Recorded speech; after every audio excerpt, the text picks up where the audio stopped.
Hey everyone. I just want to take a moment to say a huge thank you to all of you who have subscribed. We've officially hit 20 subscribers. It might not seem like a lot, but to me, it's incredible, and it means so much that you've decided to join this journey. But here's the wild part. Only 9% of you watching right now are actually subscribed. That means there's a whole bunch of you out there enjoying the content, but haven't hit that subscribe button yet. So, if you're enjoying what you see, smash that like button and click subscribe to join our amazing community. And while you're at it, make sure to turn on post notifications so you never miss a video. We're on the road to 100 subscribers, and the goal is to hit it by the end of 2025. I know we can make it happen with your support. Oh, and for a little fun, let's play a game in the comments. I'm thinking of a number between 1 and 100. If you guess it, I'll pin your comment and give it a like. So, drop your guesses below. All right, without further ado, let's get right into the video. Cut to main content. I never thought I'd end up on Tinder, let alone meeting someone who seemed perfect. After my last breakup, a messy, drawn-out disaster that left me questioning my judgment, I swore off dating for a while. But after a few months, the loneliness started to creep in. My friends kept telling me to put myself out there, so I downloaded the app. Most of the matches were forgettable. Swipe left, swipe left. A few mediocre conversations here and there. But then I saw his profile. Daniel. He was gorgeous, ruggedly handsome with piercing green eyes and a warm, dimpled smile. His bio was what hooked me. Life's about capturing moments, both in pictures and in experiences. Let's create something unforgettable together. Cheesy? Maybe. But something about him seemed genuine. I swiped right. It was an instant match. Daniel messaged me almost immediately, and before I knew it, we were talking like we'd known each other for years. He was a freelance photographer, traveling the world and capturing its beauty through his lens. He had stories of hiking through remote mountain ranges and exploring bustling cities at sunrise. It all sounded like a dream. After a few days of chatting, he suggested dinner. How about Vespertine? He wrote. I'd always wanted to go there, but it was the kind of place I considered too extravagant for a casual night out. Still, the thought of finally meeting him in person made my heart race. Sure, I typed back. Friday at 7. When Friday came, I felt a strange mix of excitement and nerves. I spent way too long picking out a dress and almost didn't recognize myself in the mirror. When I arrived at Vespertine, he was already waiting outside. He looked even better in person. Tall, confident, with that same magnetic smile. You look stunning, he said, opening the door for me. Dinner was everything I'd hoped for. Daniel was charming, funny, and attentive, hanging on to my every word like I was the most fascinating person in the world. He shared stories about his travels, each one more vivid than the last. But something about him, I don't know how to explain it. There were little moments when his smile didn't quite reach his eyes, or when he'd dodge a question about his personal life. It wasn't anything obvious, but it made me uneasy. After dinner, Daniel offered to walk me to my car. It was a quiet, chilly night, and the streets felt eerily empty. We talked as we strolled, but my mind was racing.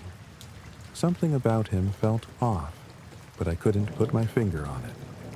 When we reached the parking garage, Daniel stopped.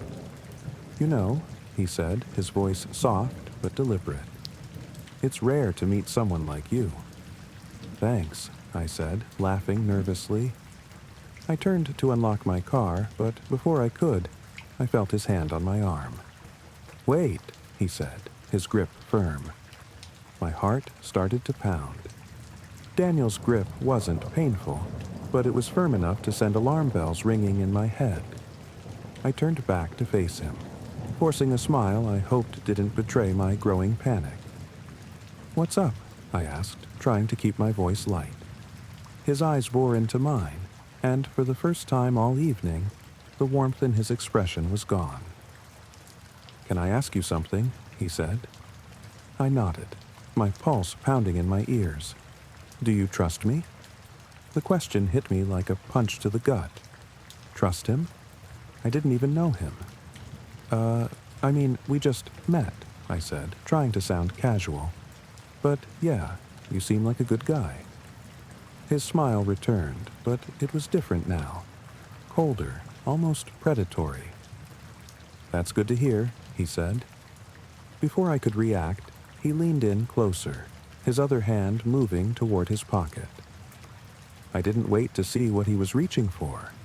My instincts screamed at me to run. "Daniel, I really need to go," I said, pulling my arm back. But his grip tightened. "You're not leaving yet," he said, his voice low and menacing.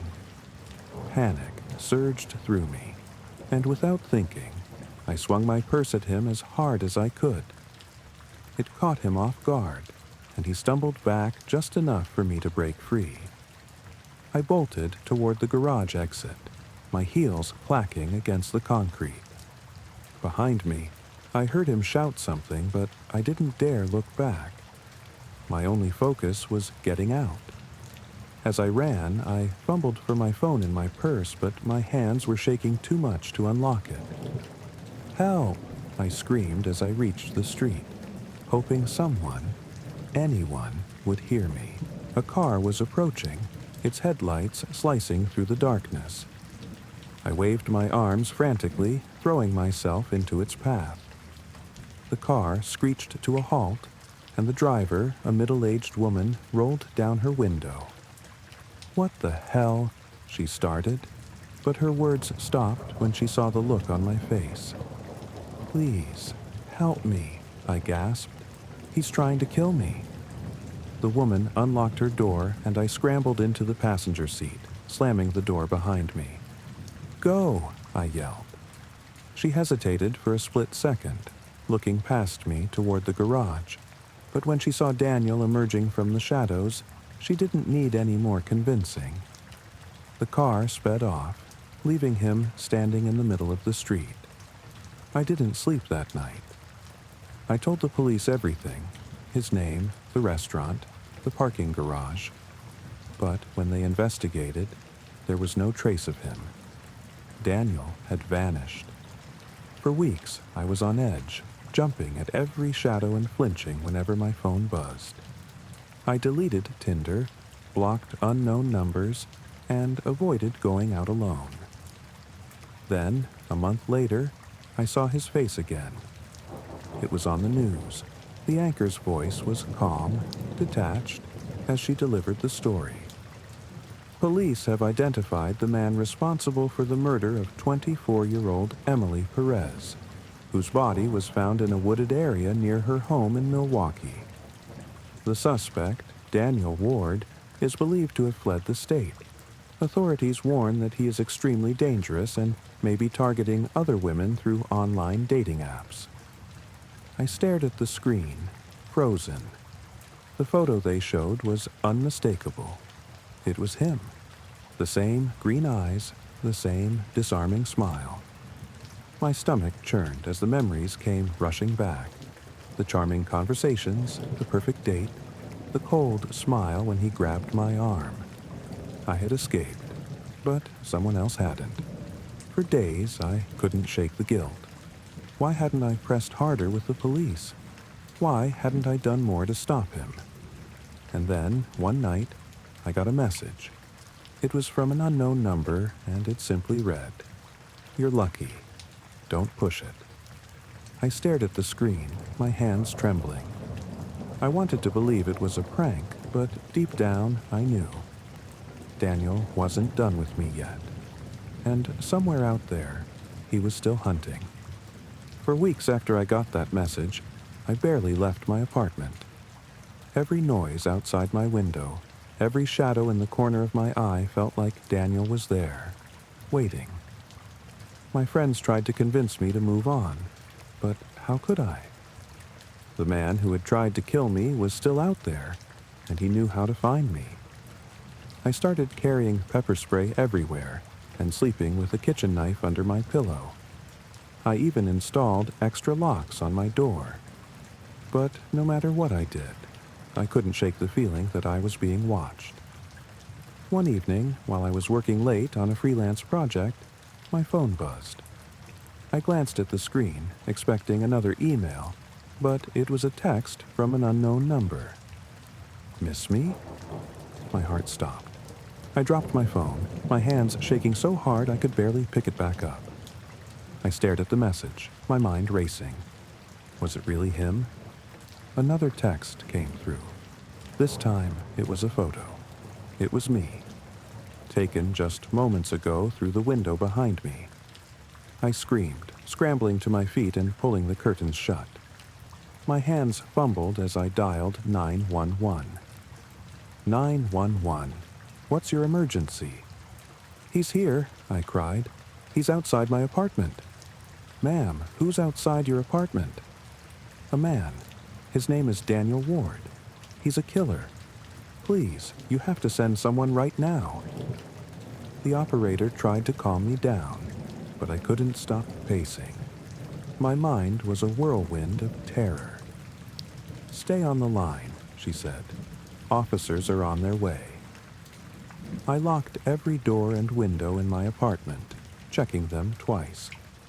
I turned off all the lights and sat on the floor, clutching the knife I kept under my pillow. Minutes felt like hours. My phone buzzed again. Another text. You're making this harder than it has to be. Come outside, and I'll make it quick. Tears streamed down my face as I stared at the words. I couldn't breathe. Then came the sound. A soft tap. It was coming from my front door. I froze, every muscle in my body locked in place. The tapping grew louder, more insistent. Jessica, a voice called. It was him. I just want to talk. I didn't respond. I know you're in there, he said, his tone cold and mocking. You think the cops are going to save you? They won't make it in time. The tapping stopped, and the silence was worse. I strained to hear any sound, praying he'd left, but then the doorknob rattled. My heart leapt into my throat as I heard the faint click of the lock disengaging. I bolted for the fire escape in my bedroom. Throwing open the window, I climbed out just as I heard the front door swing open behind me. Jessica! Daniel's voice rang out, furious now. I didn't look back. Climbing down the fire escape as fast as I could, I nearly slipped twice, but adrenaline kept me moving. When I reached the alley, I ran, not stopping until I saw the flashing lights of a police car pulling up to the building. The officers stormed in, but Daniel was gone. The police stayed with me that night, taking my statement and assuring me they'd do everything they could to find him. But I knew better. A week later, the news reported another murder. A woman from the next city over found in her apartment. The details were eerily familiar. Signs of a struggle, but no witnesses and no suspect. I knew it was him. I moved away after that, changing my number and deleting all my social media. I wanted to disappear, to be someone he could never find. But every so often, I get a text from an unknown number. Still thinking about you. I never respond, but every time I wonder if he's watching, waiting for the right moment to finish what he started. And I know one day he will.